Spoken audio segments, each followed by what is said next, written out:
you doing here? Sean, right? You know him? Yeah, we've met at Diane's. Theo Hoffman brought Sean in to investigate the wrongful death suit against Dante and Brenda. Well, that doesn't explain why he's breaking in here. You can feel free to chime in anytime. I'm here because you invited me. Turnabout being fair play and all. Mr. Hoffman's attention, you've been looking into his past. He finds it concerning. Mr. Hoffman have something to hide? Undue attention into Mr. Hoffman's life necessitates my attention. Counterproductive, since the thing we should be concentrating on is the wrongful death suit. And Mr. Hoffman's a bearer about efficiency and time management. So you came here to threaten Jason? No, he just did it to prove he could do it. It's Mr. Hoffman sending a message.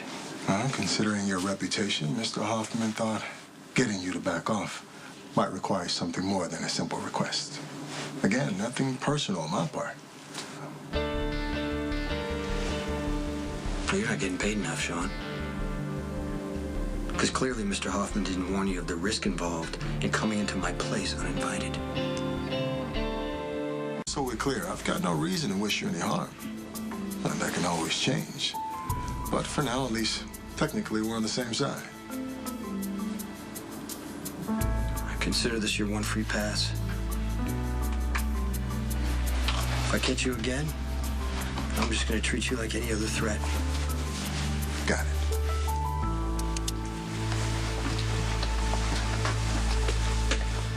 Nice meeting you, Miss McCall.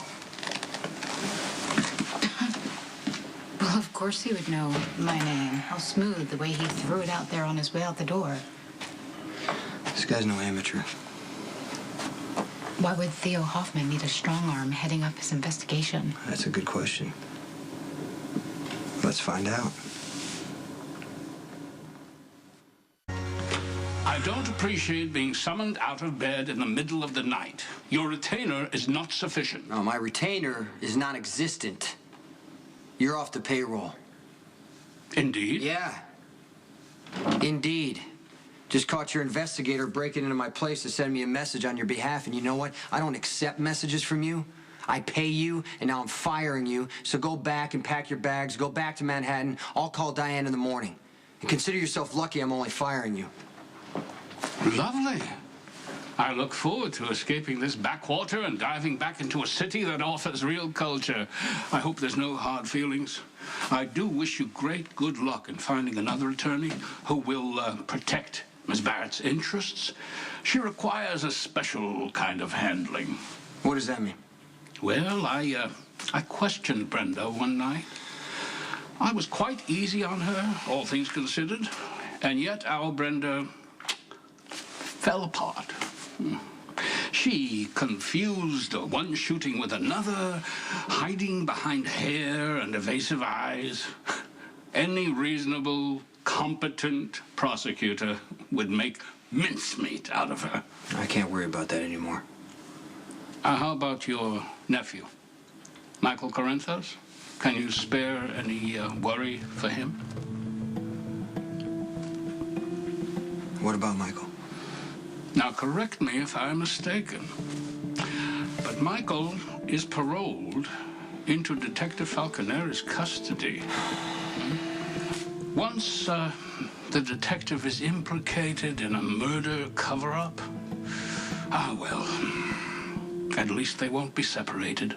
Up there in Pentonville together. Once Judge Carroll finds out that Detective Falconeri is himself a felon, well, he might be compelled to resentence young Michael to his full term in Pentonville.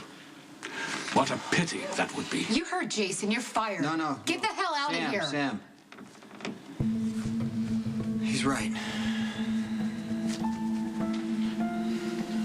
I'd like you to stay on the case. Please, you just gotta put your focus on the case. Just stay out of my business. I will act in the best interests of my client.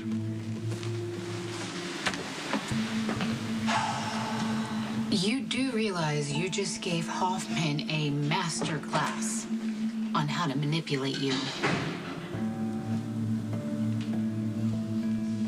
Michael, hey. Your love and concern for Michael is all over your face for anyone to read. Theo just used that to manipulate you, and he's gonna do it again. Jason, you should stick with your first instinct and cut him loose. That guy is bad news. Agreed.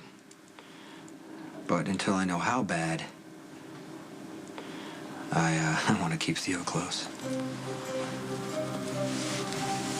You set him up. I wanted Theo to believe that he found an angle to work me. And as soon as he thought he did, he got a little too pleased with himself.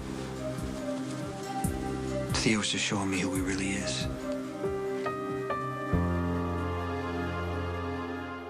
The suit against Brenda and Dante has always bothered me. How it was conveniently filed the minute Jerry Jacks hits town.